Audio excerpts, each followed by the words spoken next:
Welcome back to Hold Fast, where we have biblical truths for daily battles. My name is Kenny. I'm the host of the podcast, and I'm going to shamelessly plug another podcast I'm a part of. I think I've talked about it on this show before, but Calvary Catechism is another podcast that I'm a part of with my fellow elder and friend Nate O'Brien. And it's a longer podcast. Usually episodes are about an hour, and we throw in what we call leftover episodes sometimes that are 15 minutes. But typically speaking, it's the episodes are about an hour long, and we dive into some deep theological topics. We've talked about different world religions. We've talked about different theological questions and things like that. Real world issues and modern day issues that are coming up and things like that. But we just started a new series on the podcast, which is one of the reasons I'm telling you about it, because we're dealing with the biblical home. We're dealing with what are the biblical roles of husbands and wives and children and parents, and how are we to operate in that. And then where we're going with that series is not just to talk about the biblical roles of husbands and wives and children and parents, but we're also then going to launch into conversations about how do we deal with conflict in the home between spouses, between parents and children. How do we deal with that conflict in a biblical way with the foundations of a biblical marriage and biblical parenting in view? So I would encourage you to check that out. We just launched the first episode of that series, which is the episode that I'll link to in the show notes of this episode. So would love for you to check that out and to listen to some of the other episodes on that podcast as well. One other caveat to that is I'm much more consistent in recording episodes for Hold Fast than we are in recording for Calvary Catechism. It's something that we kind of do in our spare time when we have some free time together to be able to spend recording episodes. It's obviously not something that we get paid to do. It's something that we love to do as an extra ministry and a resource to our church at MissionWay and to anybody else that's interested. So that's something that we just do when we have time. We don't have a set schedule on when we record episodes. So just thought I'd give you a heads up on that. Now, to our topic at hand today, it's something that I know that I have talked about on this podcast before, but it's something that comes up so often, not only as a pastor in my counseling, but quite honestly, if I'm being transparent, it's something that I continue to have trouble learning myself. It's something that I am finding myself reminding myself about over and over and over again. It just doesn't seem like it gets through my head. I struggle with it so much, and I know that it's true and it's an important principle.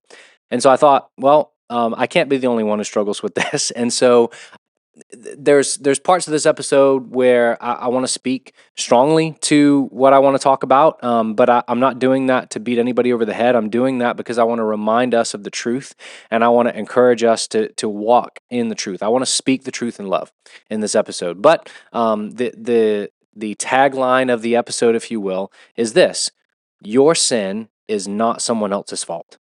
Your sin is always your fault. Your sin is always your responsibility. Now, I know that's a very bold and maybe even clickbaity way to say that, but this is something that I not only find myself reminding myself and talking in counseling sessions about it, I talk to my kids about it. It's just something that comes up so often because we always want to, in some way, shape, or form, put the blame on somebody else or something else for our sin. And we may not even try to do it completely. We might say, listen, I know that I was wrong, but they did X, Y, and Z. But James chapter 4, verse 1, I think, is the clearest verse against this mindset. It says this: what causes quarrels and what causes fights among you? Is it not this, that your passions are at war within you? Here's what James is saying. The reason you have conflict, the reason that sin rears its ugly head in your life, and he specifically, yes, is talking about quarrels and fights. He says the reason that happens is because of your sinful passions at war within you, because you are trying to fight your sinful flesh with the help of the Holy Spirit in you. You are trying to fight the old man with the new man inside of you. And that's why sin pops up. That's why you get angry. That's why you get bitter. That's why you respond to people in sinful ways. It's not their fault. It's your fault. It's your responsibility. Now, somebody else's sin against you may be very real and very hurtful. It may tempt you to sin. It may put a stumbling block in front of you, but your sin is your own responsibility. I was talking with Nate in preparation for the other podcast that we were doing, and we were talking about a lot of stuff, but this conversation sort of came up where, we talked about the scenario of a spouse who discovers that that her husband has committed adultery, and that is a that is a terrible sin that he has committed against his wife. She has every right to have a righteous anger against him, but she doesn't have a right to be sinfully angry. She obviously doesn't have a right to murder her husband for his sin that she's committed, right? She couldn't murder him and say, well, it was his fault. Now, that is not in any way to what people say now, victim shame or anything like that. It's just to say, to use an extreme example to draw the point that even in severe situations like that, where you have been sinned against in a terrible, terrible way, you've been hurt deeply, you can have hurt over that sin. You can have a righteous anger over that sin. But you need to be careful and check your own heart that you don't allow yourself and try to justify having a sinful response to the sin that's been committed against you. And I don't say that lightly. I don't say that flippantly, like, oh, just don't sin when people sin against you. But I am giving you the principle, and I'm saying I know that it's difficult. I know that sometimes it takes everything. It takes everything you've got, and more importantly, it takes the Spirit of God in you to rely on the Spirit of God in you. It takes that to be able to counter this, because we want to. We want so badly to respond to somebody sinning against us by sinning against them. And we want so badly to be able to at least put some of the blame on them. Again, we say things like, well, listen, look, I know the way that I acted wasn't wrong, but you did this, right? And what we're partially trying to do in that is take the spotlight off of our own sin and to say, it's your fault that I responded in this way. Another thing that some of us do, I don't think everybody necessarily does this a ton, but I do think there are some people who struggle with this. They want to blame the devil on their sin. You know, Satan's working and he's putting these things in front of me. Sure, he is. He is roaring around like a lion seeking someone to devour. But when he tempts you and you sin, yes, Satan is evil and wicked, and God is going to pour out his wrath and judgment on him. But that sin is still your fault. That's still your responsibility. You still chose to sin. You have to remember that the gospel tells us that we have been freed from sin, right? So you don't have to sin. You and I choose to sin. This is the constant battle of sanctification that we're fighting. We are waging war against the passions of our flesh. And so it's not somebody else's fault that you sin. Nobody can make you sin. You chose to do that. We need to learn to own up to our own sin. We need to learn to pray for forgiveness. And then here's kind of a related side note that I think I want to make sure that I stress here too. When you pray for forgiveness, when you do respond in sinful ways, you also need to pray that God would help you to fight against that sin in the future. You need to not just like when I respond in sinful ways, say, Lord, please forgive me. We need to pray for that. But then we need to say, and God, help me not to respond this way in the future. When they come at me again, when we have conflict again, when I'm sinned against in the future, help me with this. Help me not to sin in that way. That's a general principle, by the way. We need to not only pray for forgiveness for our sin, but we should pray for God's grace and help us to fight against sin before it even pops up. We need to stop blaming other people for our sin. I constantly, as I said, find myself having to remind people of this in marital counseling. You have a spouse that will come and want to share all the ways that they think their spouse is wrong. And I have to remind them that your spouse may be sinning against you and your spouse may be wrong. But as I'm talking to you, I want to talk to you about your sin. I want to talk to you about how you should be responding to your spouse, even when they do sin against you. It doesn't give you the right to then respond in a sinful way. And that's hard to hear. This just grates against our flesh because we want so badly to find a justification for our sin, don't we? We do. We always want to find a reason why I sinned. And James, that verse that I referenced earlier, is clear. He says you sinned because you wanted to sin. I mean, if we're being honest, if we're breaking it all down, every time that we sin, it's because we wanted to sin. Let's be honest about it. If we can at least start there with that kind of honesty, God, I sinned because I wanted to, because in my flesh I wanted that, and at the very same time, as true as that is, Paul is clear in Romans 7 that you sinned because you wanted to, but also because of the new man, the new woman inside of you that God has placed in you, you didn't want to sin either, and you're fighting this battle, you're fighting this tension constantly. So own up to the fact that in my flesh, God, I wanted to sin, and so I pursued that. But by the help of your Spirit, I don't want to be that person. I don't want to commit that sin.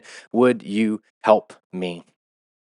I've seen instances often in church conflicts. I've been a part of a church split before. I've been a part of really intense conflict within church among leadership and the people. And um, I've seen some nasty situations where people will respond in these very sinful ways, and they'll try to say, it's all everybody else's fault because they did this and they did that and they hurt me in this way and they sinned against me in this way. And I found myself looking at these situations many times, thinking to myself, you may be right that they hurt you terribly. You may be right that they got their way, you feel like, and you're the one who's the victim here. You may be right about a lot of what you're saying.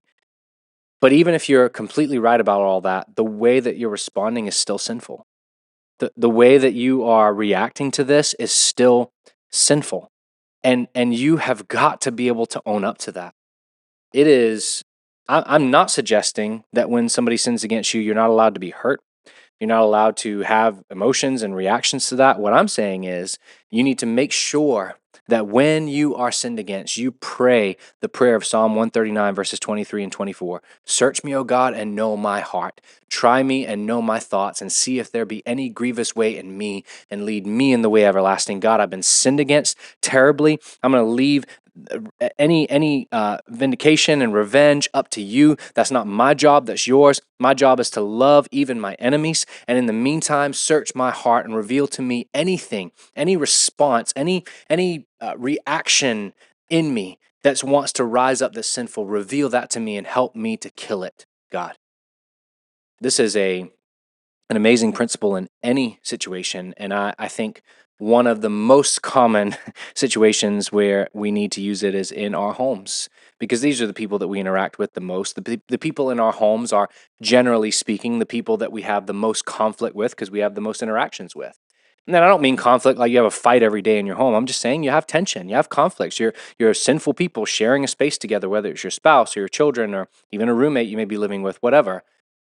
It's the people that are closest to you often that you got to exercise this most. Make sure that you're not, and listen, let me just be honest. This is how I often find myself sinfully responding if I have a conflict in my marriage. I want my wife to apologize first, right? I want her to own up to her wrong first, and then I'll own up to what I did wrong. That's a sinful way to respond. Let's just call it for what it is. I should first pray this prayer before the Lord. Search me, God, know my heart, reveal any sin to me, confess that to the Lord, confess that to my wife, and irregardless of what she does or says.